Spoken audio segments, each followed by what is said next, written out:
الحمد لله نحمده ونستعينه ونستغفره ونعوذ بالله من شرور أنفسنا ومن سيئات أعمالنا من يهده الله فلا مضل له ومن يضلل فلا هادي له وأشهد أن لا إله إلا الله وحده لا شريك له وأشهد أن محمدًا عبده ورسوله أما بعد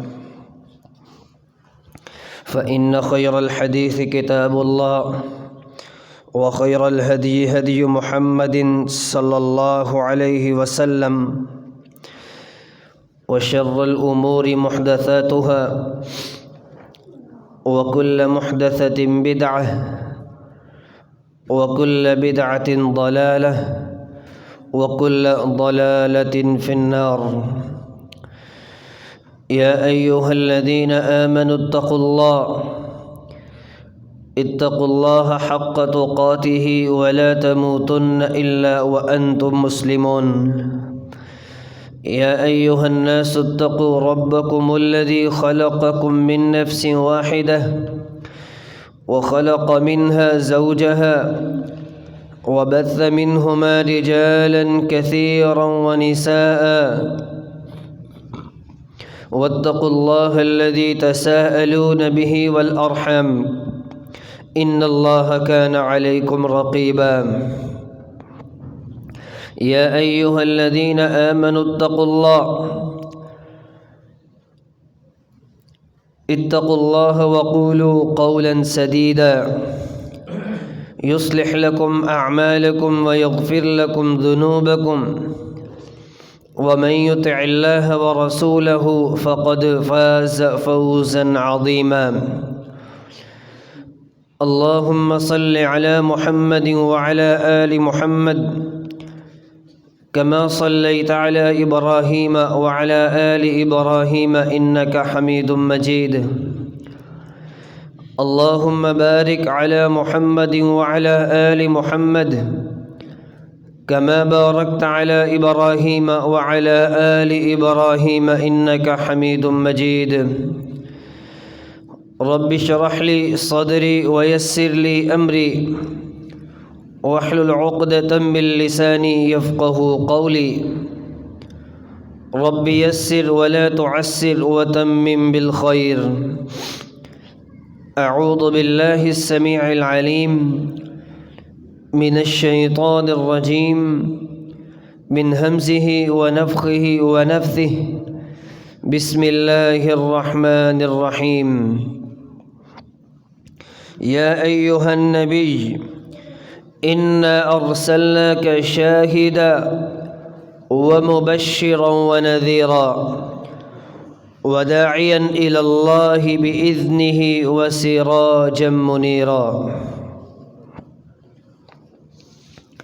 ہر قسم کی حمد و ثنا کبریائی بڑائی شہنشائی یکتائی اللہ وحدہ لا شریک کے لیے جو مالک ملک خالق کل ہیں درود و سلام امام الانبیاء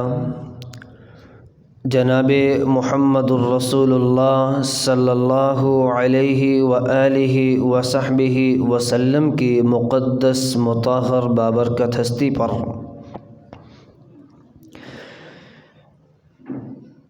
جنہوں نے نبوت و رسالت کے آغاز میں ہی اپنی تمام تر صلاحیتیں رب تعالیٰ کی دی ہوئی توفیق کے ساتھ لوگوں کی اصلاح کے لیے استعمال شروع کیا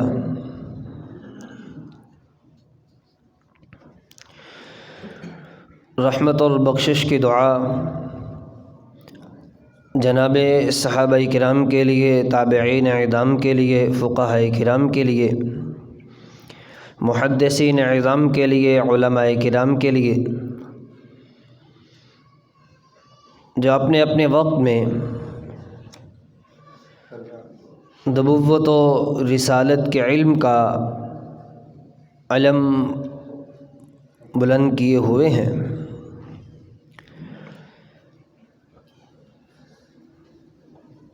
علم وحی کو پڑھتے رہے ہیں، پڑھ رہے ہیں اور پڑھتے رہیں گے۔ عزیزان گرامی،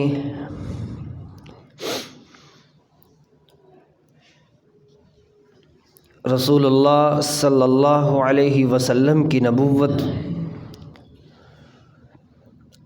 آپ کی بعثت کے ابتدائی مراحل، اس حوالے سے گزشتہ جمعہ الحمدللہ ہم نے بات کی تھی۔ نبوت کا، بعثت کا لازمی جز یہ ہے جس چیز کی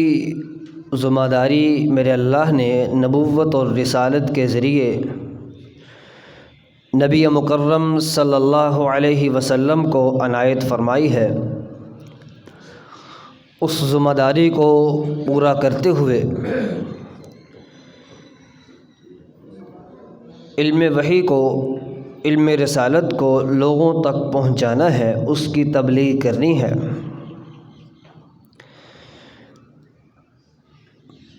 تو آج انشاءاللہ ہم تبلیغ رسالت کے حوالے سے کچھ بات کریں گے۔ ابن اسحاق اور ابن سعد رحمہم اللہ جو مشہور مورخ ہیں، اپنی کتابوں میں طبقات ابن سعد اور السیرہ لابن اسحاق میں نقل کرتے ہیں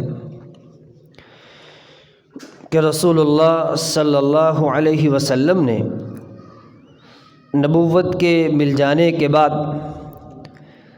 3 سال تک دعوت و تبلیغ کا کام انتہائی پوشیدہ رکھا۔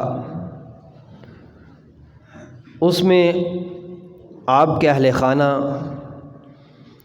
آپ کے قریبی دوست ابو بکر صدیق رضی اللہ عنہ، بچوں میں حضرت علی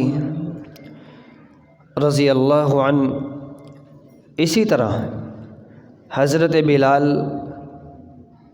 زید بن حارثہ رضی اللہ عنہم، یہ اسلام کی دولت سے مالا مال ہوتے ہیں۔ اس کے بعد اللہ تعالیٰ نے سرعام تبلیغ کا حکم ارشاد فرمایا۔ اس سرعام تبلیغ کے مورخین نے 5 مراتب ذکر کیے ہیں۔ سب سے پہلا مرتبہ اپنے قریبی رشتہ دار، خاندان اور خاص الخواص جو لوگ ہیں ان کو دعوت دین دینی ہے۔ دوسرا مرحلہ مکے والوں کو، جو آپ کے شہر کے لوگ ہیں، ان کو دعوت دینی ہے۔ تیسرا مرحلہ مکہ کے ارد گرد جو قبائل آباد ہیں ان کو اسلام کی طرف بلانا ہے۔ چوتھے مرتبے میں، چوتھے مرحلے میں تمام عرب کو اسلام کی تعلیمات سے روشناس کروانا ہے، اور آخری مرحلے میں تمام دنیا کے لوگوں کو یا ایھا النبی یا ایھا الناس انی رسول اللہ الیکم جمیعا، اے لوگو میں تمام انسانیت کے لیے نبی بن کے آیا ہوں۔ تمام انسانیت کو علم وحی کی روشنی سے روشناس کروانا ہے۔ سب سے پہلے مرحلے میں رسول اللہ صلی اللہ علیہ وسلم اس آیت کی روشنی میں وَأَنذِرْ عَشِيرَتَكَ الْأَقْرَبِينَ وَاخْفِضْ جَنَاحَكَ لِمَنِ اتَّبَعَكَ مِنَ الْمُؤْمِنِينَ، پیارے نبی اپنے عزیز، اپنے قریبی رشتہ داروں کو ڈرائیے، ان کو اللہ کی طرف بلائیے، ان کو دعوت دین، تبلیغ رسالت کا جو اہم منصب اور فریضہ آپ کو دیا گیا اس کو انجام دیجیے۔ جب یہ حکم سنا آپ صلی اللہ علیہ وسلم انتہائی فکر مند ہوئے۔ مورخین لکھتے ہیں 1 ماہ تک آپ اپنے گھر میں موقوف رہے، گھر میں ٹھہرے رہے، ایسے ٹھہرے، اتنا فکر مند ہوئے، آپ کے چاہنے والے، آپ کے رشتہ دار یہ سمجھنے لگے کہیں آپ بیمار ہیں، آپ کی تمادداری کے لیے آپ کے گھر تشریف لاتے ہیں۔ ان میں سرفہرست آپ کی پھوپھیاں جو آپ کے گھر میں تھیں آپ کو حوصلہ دے رہی تھیں، لیکن آپ فرماتے میں بیمار نہیں ہوں، میں فکر مند ہوں، اللہ نے مجھے حکم دیا ہے کہ اپنے قریبی رشتہ داروں کو دین کی دعوت دیجیے۔ تو آپ کی پھوپھیاں کہنے لگی آپ سب کو اپنے گھر میں بلائیے، سوائے ابو لہب کی اس کو نہ بلانا، اس کا مزاج بڑا عجیب سا ہے، آپ کی بات کو نہیں مانے گا۔ آپ صلی اللہ علیہ وسلم نے اپنے رشتہ داروں کو دعوت دین دینے کے لیے ان کے لیے کھانے کا اہتمام کیا۔ حضرت خدیجہ رضی اللہ عنہا ہماری ماں، ان کو آپ نے حکم دیا کہ وہ گھر میں کھانا بنائیں۔ گھر میں کھانا بنایا جا رہا ہے، حضرت علی رضی اللہ عنہ کو حکم دیا کہ آپ جائیں اور لوگوں کو دعوت دیں، خاندان والوں کو اکٹھا کریں۔ حضرت علی فرماتے ہیں میں نے 40 لوگوں کو اکٹھا کر لیا، آپ کے گھر میں ان کو بلا لیا، کھانا تیار کیا جا چکا ہے، ان کے سامنے کھانا لگا دیا گیا ہے، آپ کے رشتہ دار کھانا کھا رہے ہیں، مکمل بہترین اور سیر ہو کے کھانا کھایا۔ آپ حضرت علی رضی اللہ عنہ کو حکم دیتے ہیں پیارے علی ان کو دودھ اب پلائیے، اب ان کو دودھ پلائیے۔ حاضرین کو دودھ پلایا گیا، سب نے سیر ہو کے دودھ پیا، اور کھانے کے آغاز میں رسول اللہ صلی اللہ علیہ وسلم ان کو فرماتے ہیں کلو بسم اللہ، اللہ کے نام سے شروع کیجئے۔ سب نے کھانا شروع کیا اور مکمل کھانے میں مکمل طور پر شریک رہے۔ ان حاضرین میں آپ کے رشتہ دار تو تھے، بالخصوص ان میں شریک ہونے والے آپ کے چچا ابو طالب، ابو لہب، عباس اور حمزہ رضی اللہ عنہما، یہ اس میں شریک ہوئے۔ جب آپ صلی اللہ علیہ وسلم نے ان کو دیکھا کھانے سے فارغ ہو چکے ہیں، آپ ان سے بات کرنا چاہتے تھے، لیکن ابو لہب جو پہلے ہی اس بات کو سمجھ چکا، اس سے پہلے کہ آپ کو گفتگو کرتے ابو لہب نے اپنی بات کو شروع کر دیا اور لوگوں سے مخاطب ہو کے کہتا ہے اے میرے خاندان کے لوگوں، نعوذ باللہ من ذالک، محمد صلی اللہ علیہ وسلم پر جادو کر دیا گیا، اب یہ نارمل نہیں رہے۔ اور اس کے ساتھ ساتھ لوگوں آپ صلی اللہ علیہ وسلم سے مخاطب ہو کر کہنے لگا آپ نئے دین کے علاوہ کوئی اور بات کریں ہم سنیں گے، لیکن نئے دین کی بات ہم نہیں سن سکتے، ہم پورے عرب کی مخالفت کو مول نہیں لے سکتے، آپ کا سارا عرب چڑھائی کر دے گا، ہم ان کی مخالفت کو کیسے مول لے سکتے ہیں؟ اے خاندان کے لوگوں، تم سب سے زیادہ حق رکھتے ہو کہ محمد کو یہیں روک لو، نعوذ باللہ من ذالک صلی اللہ علیہ وسلم۔ اور آپ صلی اللہ علیہ وسلم سے مخاطب ہو کر کہتا ہے اے بھتیجے، جو بات میں نے آج تک کبھی نہیں دیکھا، کسی کو بھی اپنی قوم کے لیے اتنا بڑا شر لے کے آیا ہو جتنا بڑا شر تو لے کے آیا ہے، نعوذ باللہ من ذالک۔ اس طرح کی فضول اور عبث گفتگو اور تکلیف دہ گفتگو ابو لہب نے وہاں پر کی، اور لوگ اس کی گفتگو کو سن اٹھ کر چلے گئے۔ آپ صلی اللہ علیہ وسلم نے دوسری دعوت کا اہتمام کیا، پھر لوگوں کو بلایا، 40 کے قریب افراد، پھر وہی لوگ دوبارہ اکٹھے ہوئے، کھانا کھلایا گیا۔ کھانا کھلانے کے بعد آپ صلی اللہ علیہ وسلم پھر گفتگو شروع کرنے لگتے ہیں کہ ابو لہب پھر گویا ہوتا ہے اپنی وہ غلیظ زبان پھر دوبارہ استعمال کرتا ہے کہ محمد صلی اللہ علیہ وسلم نعوذ باللہ ان پر جادو کر دیا گیا، اے لوگوں ان کو خود ہی روک لو ورنہ عرب کے لوگ روکیں گے تو تم ان کو برداشت نہیں کر سکو گے، پھر ان کی مخالفت تم مول نہیں لے سکتے ہو۔ سب لوگ اٹھ کر چلے گئے، تیسری دعوت پر آپ صلی اللہ علیہ وسلم نے پھر بلایا۔ آپ صلی اللہ علیہ وسلم دعوت کے اختتام پر لوگوں سے مخاطب ہوتے ہیں کہ لوگوں، میں اللہ کی حمد بیان کرتا ہوں، اس کی تعریفات اور اس کی تحمیدات کو بیان کیا۔ لوگوں سے مخاطب ہوئے کہ لوگوں، میں اس اللہ کی طرف تمہیں دعوت دے رہا ہوں، اس اللہ کی طرف جو احسان کے بدلے میں احسان کرتا ہے۔ مختلف الفاظ کے ساتھ آپ صلی اللہ علیہ وسلم نے ان کو جنت اور جہنم کا تعارف کروایا،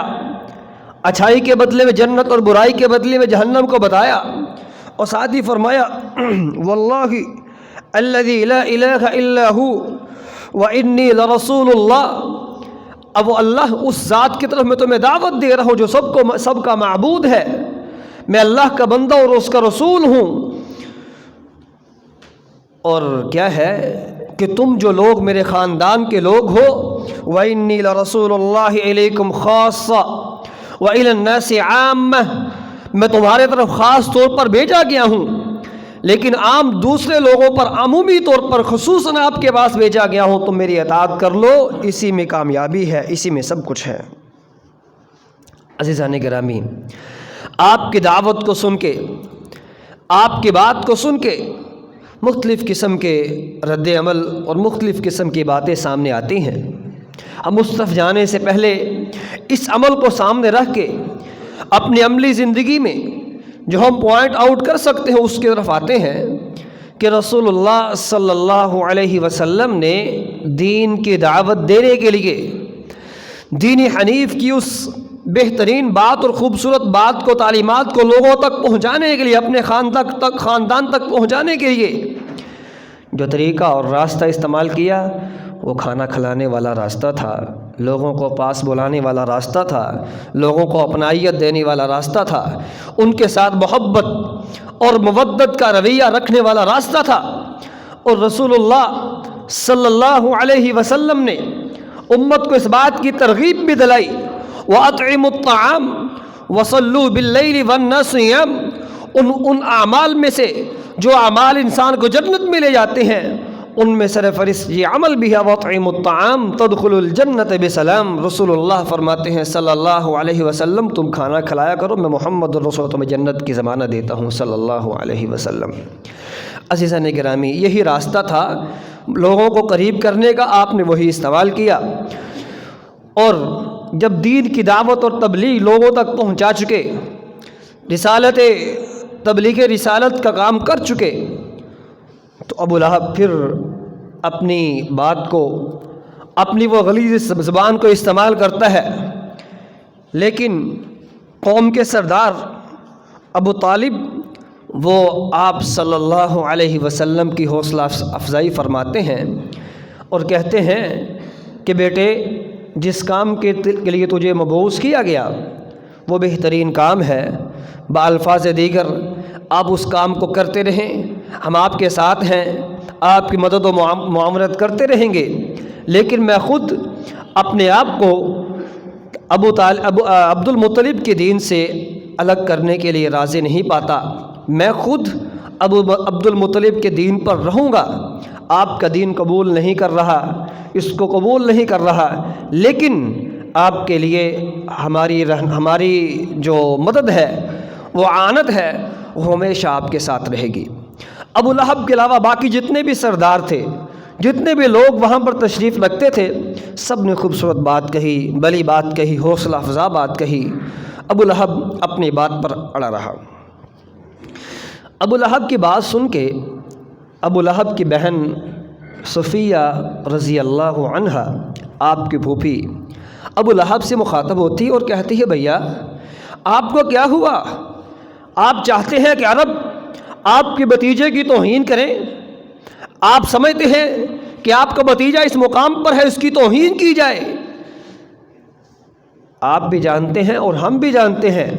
اس وقت کے علماء جو اہل کتاب تھے، اللہ کی آسمانی کتابوں کو پہچانتے تھے، اس کی تعلیمات سے مکمل طور پر واقف تھے، وہ علماء وہ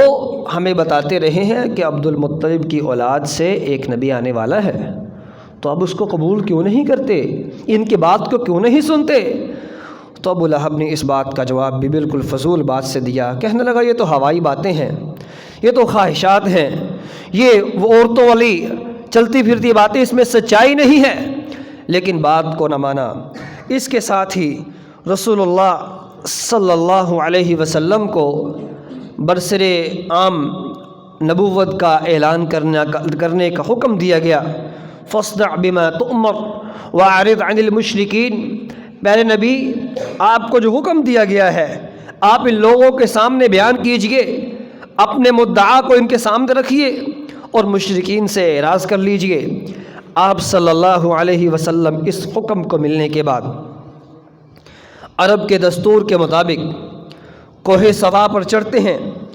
اور اسلام کی وقار لگاتے ہیں۔ دستور یہ تھا اگر کوئی اہم بات کرنی ہوتی یا کسی جنگ کا خطرہ اس سے آگاہ کرنا ہوتا تو کوہ صفا پر پہاڑی پر چڑھ کے اعلان کیا جاتا، یا صباحا یا صباحا، اے صبح میں آنے والے لوگوں ہماری طرف متوجہ ہوں، صبح کے وقت اپنی طرف متوجہ کرنے کے لیے یا صباحا آپ صلی اللہ علیہ وسلم لوگوں کو اپنی طرف متوجہ فرما رہے تھے۔ لوگ اکٹھے ہوئے اور آپ صلی اللہ علیہ وسلم فرماتے ہیں، اے لوگوں اگر میں کہوں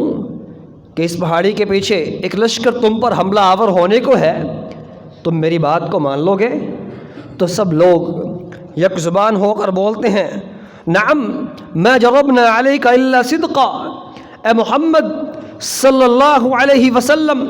ہم نے آپ کی زبان پر سوائے سچ کے کبھی دیکھا ہی نہیں، یہ کیسے ممکن ہے آپ بات کریں ہم نہ مانیں، ہم تصدیق نہ کریں؟ ہم اس بات کو نہیں سمجھ سکتے کہ آپ کی کوئی تصدیق نہ کرے۔ رسول اللہ صلی اللہ علیہ وسلم پھر قریش کی شاخوں کو براہ راست مخاطب کر کے یا بنی عدی، یا بنی عبد المطلب، یا بنی عبد مناف، یا بنی فلان، یا بنی فلان، لوگوں کو براہ راست مخاطب کر کے اے فلاں لوگوں، اے فلاں قبیلہ، اے فلاں قبیلہ، عبد المطلب کے قبیلے والوں، عبد مناف کے قبیلے والوں، سنو میری بات کو سنو، ادعوکم الی الالہ، ادعوکم ان تشہدوا ان لا الہ الا اللہ وانی وحدہ لا شریک لہ وانی رسول اللہ وانی عبدہ ورسولہ۔ اے مشرکین، اے مکہ والو، سنو میں تمہیں اس بات کی دعوت دے رہا ہوں کہ اللہ کے علاوہ کوئی معبود نہیں، وہ اکیلا ہے، وحدہ لا شریک لہ، اپنی ذات میں، اپنی بات میں، اپنی صفات میں، اپنے اسماء و حسنہ ہر چیز میں وحدہ لا شریک لہ، وہ اللہ ایک ہے، اس کا کوئی شریک نہیں۔ لم یلد ولم یولد، قل هو اللہ احد اللہ الصمد، لم یلد ولم یولد ولم یکن لہ کفوا احد، وہ اللہ ایک ہے، اس کا کوئی شریک نہیں ہے، اس کا کوئی بیٹا نہیں ہے، وہ اول سے ہے آخر تک رہے گا، ازل سے ہے ابد تک چلے گا، اس کا کوئی شریک نہیں۔ اور آج کے دن کی مناسبت سے بھی مسلمانوں کو یہ پیغام لے لینا چاہیے اور دنیا کے کونوں تک پہنچا دینا چاہیے کہ مسلمانوں، ہم مسلمان اللہ کی کتاب کے مطابق یہ عقیدہ رکھتے ہیں، اللہ کا کوئی بیٹا نہیں ہے، اللہ وہ ذات ہے جس کا کوئی باپ بھی نہیں ہے، جس کا کوئی بیٹا بھی نہیں ہے، وہ اللہ وحدہ لا شریک ہے۔ اور آج ایک مسلمان کو اس بات پر مکمل توجہ دینے کی ضرورت ہے۔ آج اس 25 دسمبر میں ہم داخل ہو چکے ہیں اور یہ دن ہمیں اس عقیدے کو دوبارہ سے ترتیب دینے کی طرف توجہ دلاتا ہے کہ مسلمانوں، اللہ وہ ذات ہے جس کا کوئی بیٹا نہیں ہے، وہ اللہ وہ اکیلا ہے۔ عزیزان گرامی، آپ صلی اللہ علیہ وسلم اس دعوت کے بعد مشرکین مکہ کا رد عمل دیکھتے ہیں۔ وہی ابو لہب جو باقی مجلسوں میں اپنی غلیظ زبان استعمال کر چکا تھا، پھر دوبارہ وہی زبان استعمال کرتا ہے، تبا لک یا محمد صلی اللہ علیہ وسلم، نعوذ باللہ من ذالک، اے محمد تیرے ہاتھ ٹوٹ جائیں، علی ھذا جمعتنا، اور تو نے ہمیں اس لیے یہاں جمع کیا تھا۔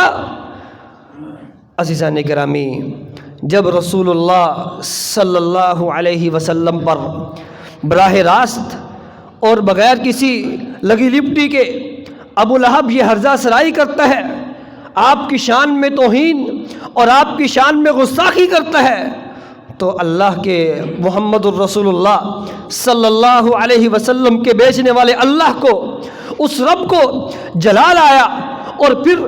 تبت یدا ابی لہب وتب ما اغنی عنہ مالہ وما کسب، اللہ نے قرآن مجید کی آیات کو اتارا، اور ایسی آیات جو قیامت تک، جنت تک اور ہمیشہ ہمیشہ کے لیے پڑھی جائیں گی۔ ابو لہب ایک دفعہ اپنی زبان سے بکواس کرتا ہے، اللہ تعالیٰ نے اس کے جواب میں اس کا جواب مسلمانوں کی زبانوں پر ایسا جاری کر دیا کہ مسلمان ابو لہب پر